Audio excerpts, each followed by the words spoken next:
I februari 2019 avgörs alpina VM i Åre. En by som för 3:e gången står som värd när världens bästa skidåkare ska göra upp om ära och medaljer. Följ med bakom kulisserna när Sveriges alpina landslag förbereder sig för ett VM på hemmaplan. Följ med på vägen hem.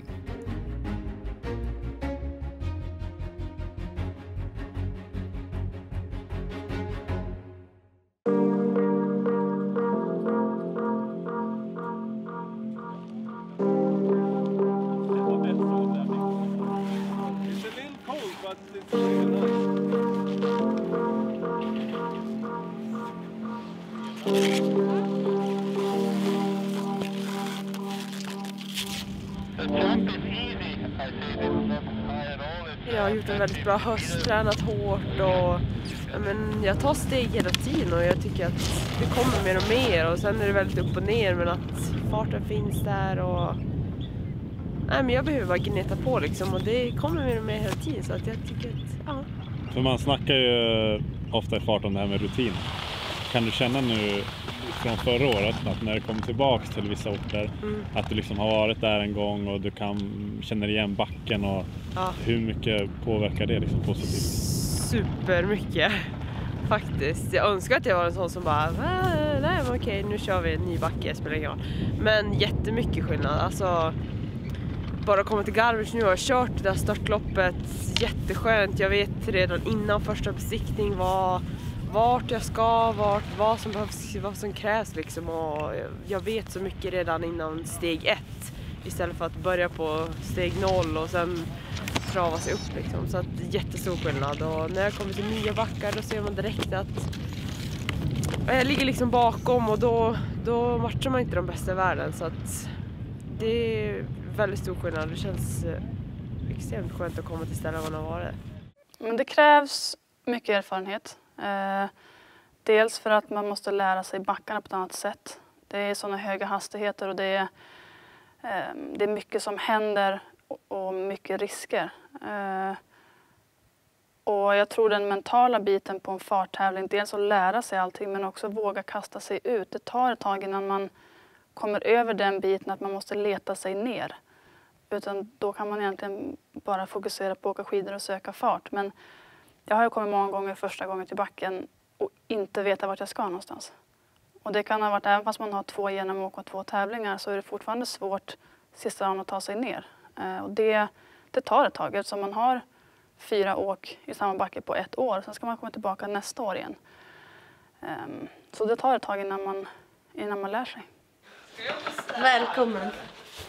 Nej, ingen städning. Vi skyndar inte Lisa. Ja. Välkommen till oss förresten. Jag har städat. Alltså, Vem bor här då? det här är ändå... Alltså jag skulle säga att när Lisa har ett eget rum, då är det ändå okej. För att, alltså om man delar rum med henne, då har man ju en 1/5 av rummet. Och sen har hon resten ungefär så här. Sjukast är när hon packar. Alltså ingen är så snabb på att packa. Hon bara trycker ner allt. Alltså, det finns inte något som är vikt. Allt är bara... Och så bara hoppar hon på väskan, drar igen den. Och så är hon för alla. Ska vi hälsa på Lin? Här har vi någon som är besläktad med Mats Olsson, tror jag. Okej. Hej! Tjena! Står vi? Nej.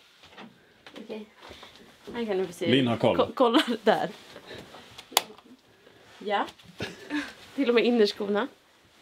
Men det ska vara prydligt och fint. Den är inte så jättefin. Jag får lite ångest av den där faktiskt. Ja, det är du och Mats Olsson. Det är vi. Ja, alltså Mats, jag förstår dig. Det ska vara liksom... Viker du också smutstvätten? Träningsskor inpackade, smutstvätt, vikt. Ja, det gör jag faktiskt. Annars går det inte ner. Jag fattar inte hur Lisa Hörnblad kan göra det. Vi har också Ida här. Ida.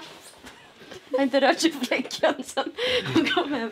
Och jag tända så man ser dig. Jag var lite trött så jag la mig ner. Ja. Ska vi berätta lite om Lisas gröt kanske? Ja, det kan vi göra. Nu gör vi alla tillsammans så nu har inte hon så mycket att välja på. Men om hon gör själv, då gör hon... Alltså säg att man ska... Hur mycket... Om du skulle säga receptet på gröt. Är det 50-50 vatten, havregryn? Och Lisa har alltså 90-10. Havregryn är 90 då. Och så är det lite skvätt vatten och så får det gås ihop sig. Gröt, alla Lisa. Ja. Hur funkar det? Det är enkelt. Det är mycket havregryn, mycket salt, lite vatten. Klibbigt. Klibbigt ska det vara, ja. Gott liksom. Den är väldigt hård, klibbig, tung. Extremt äcklig. Salt. Vi ska smaka salt liksom. Och sen köper man bara på. Den är fruktansvärd. Den är liksom... Hon kokar inte dubbelt så långt som en vanlig människa gör. Så den blir liksom som tapetklister. Så här, hård. Hård och seg och... Nej, jag förstår inte hur hon kan svälja den. Det är imponerande faktiskt. Nu är det klart. Nu ska det bara ihop liksom. Du har ingenting på? Jo, banan. Banan är på. Köper man på lite bananer så är det redo att köras.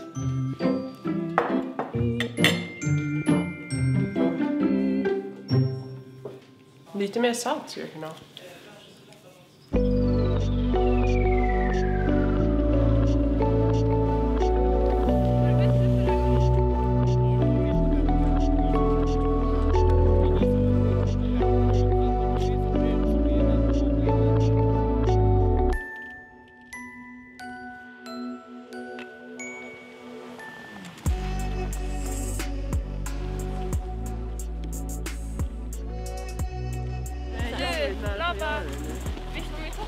Ja, det var det.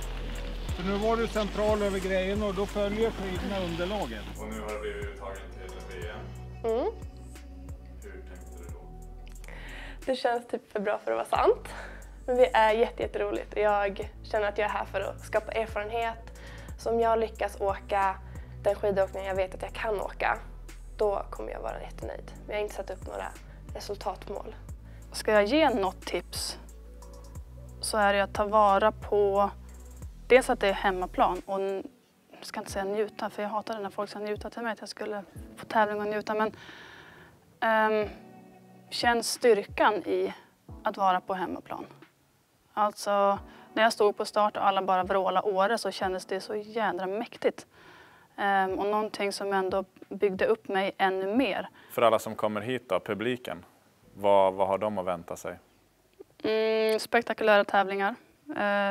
Roligt utelivet kanske man inte ska prata så mycket om för idrottarnas skull, men för publikens skull så tror jag att det kommer bli en rejäl folkfest.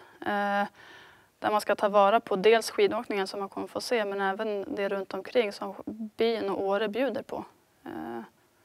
Så jag tror att det kommer bli mäktigt. Det går upp för en att nu är det äntligen, nu händer det. Så att, men det känns bara skitkul och ja, som jag sa då så satsade jag på att vara topp 10 men förväntningen är väl bara att det ska bli jätteroligt att racea och ut och gasa. Jag är jätteladdad. Pirrig, men ser fram emot att åka jättemycket. Men jag är laddad. Det ska bli jättekul.